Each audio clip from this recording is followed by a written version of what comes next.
Start.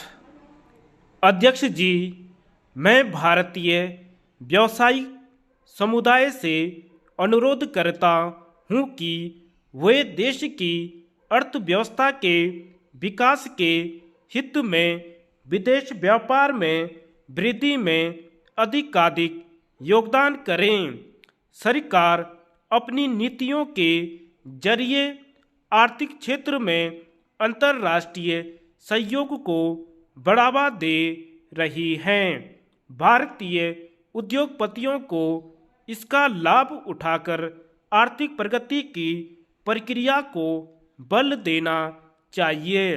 विभिन्न देशों के साथ सहयोग बढ़ने से नई तकनीक के आयात तथा पूंजी की उपलब्धि के अवसर बढ़ गए हैं। इससे भारतीय माल के लिए नए हाट मिल सकते हैं, किंतु इन सुविधाओं का देश को तभी लाभ मिलेगा जब हमारे उद्योगपति तथा व्यवसायी अपनी क्षमता व कुशलता का उपयोग करके विकास कार्य में हिस्सा लें। जैसे जैसे देश की अर्थव्यवस्था का विकास होगा, विदेशों में काम करने के लिए हमें अधिक से अधिक अवसर मिलेंगे और आधुनिक तकनीक के आयात की मांग भी बढ़ेगी। किंतु आयात की ज़रूरतों को निर्यात में पर्याप्त वृद्धि के जरिए ही पूरा किया जा सकेगा। सरकार को अपनी ओर से इसके लिए हर संभव प्रयास करने में पूरा सहयोग देना चाहिए। विदेशों में संयुक्त उद्यमों की स्थापना तथा उनके सही तौर से संचालन में भारतीय वाणिज्य व उद्योग महासंघ जैसे संगठन बहुत मदद दे सकते हैं।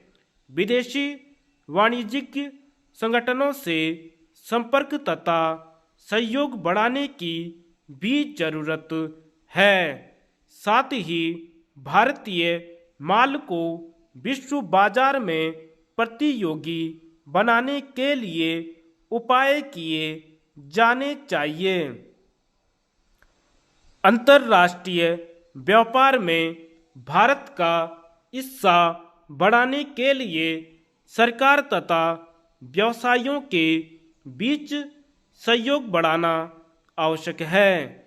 अगले 10 वर्षों में वार्षिक 5% की दर से आर्थिक प्रगति के लक्ष्य को पूरा करने के लिए भारत के निर्यात में वार्षिक 9.12% की वृद्धि होगी। आर्थिक विकास में अंतर्राष्ट्रीय व्यापार का महत्व दिन प्रतिदिन बढ़ता जा रहा है। माननीय सदस्यों, आज भारत की एकता सर्वोपरि है।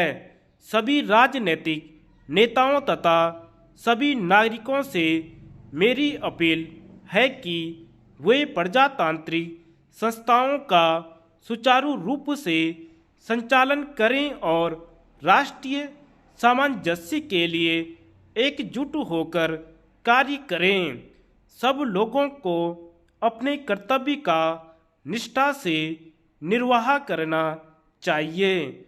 मेरा लोगों से अनुरोध है कि वे राष्ट्रीय एकता का सांस्कृतिक मूल्यों की रक्षा करके धर्मनिरपेक्षता, समाजवाद और लोकतंत्र के प्रति राष्ट्र की वचनबद्धता के निर्वाह में अधिकाधिक योगदान करें। पिछले वर्ष हमारे देश की अर्थव्यवस्था में सुधार हुआ है। 7वीं योजना की शुरुआत से देश के उज्जवल भविष्य की ओर आगे बढ़ने का मार्ग प्रशस्त हो चुका है। कानून का शासन हमारी लोकतंत्रीय प्रणाली का एक दूसरा बुनियादी असूल है।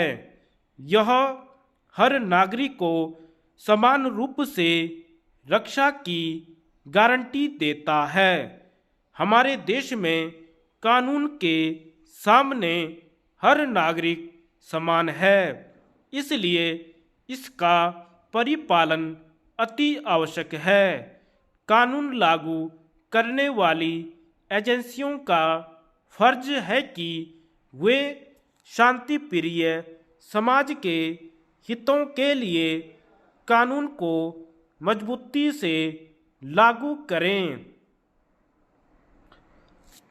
हमारा गणतंत्र सहनशीलता और एक दूसरे के प्रति सम्मान पर आधारित है। यह हमारी लोकतंत्रीय प्रणाली की मुख्य विशेषता है। लोकतंत्र विभिन्न शक्तियों में तालमेल रखता है और समाज को एक समान लक्ष्य की ओर ले जाता है। राजनीतिक मतभेदों को दुश्मनी का रूप नहीं लेना चाहिए। जनता के अधिक से अधिक कल्याण के लिए बेहतर से बेहतर कार्यक्रम तैयार करने में राजनीतिक दलों को एक दूसरे से बढ़ चढ़कर कोशिश करनी चाहिए। यह सभी जानते हैं कि लोकतंत्र में मतदाताओं का फैसला सर्वोच्च होता है, इसलिए जनता की इच्छा को स्वीकार किया जाना चाहिए। अगर हमारे अंदर किसी तरह का मतभेद पैदा होता है तो मेरे विचार में हमें उसे आपसी बातचीत और सद्भावना के जरिए हल करना चाहिए। धन्यवाद।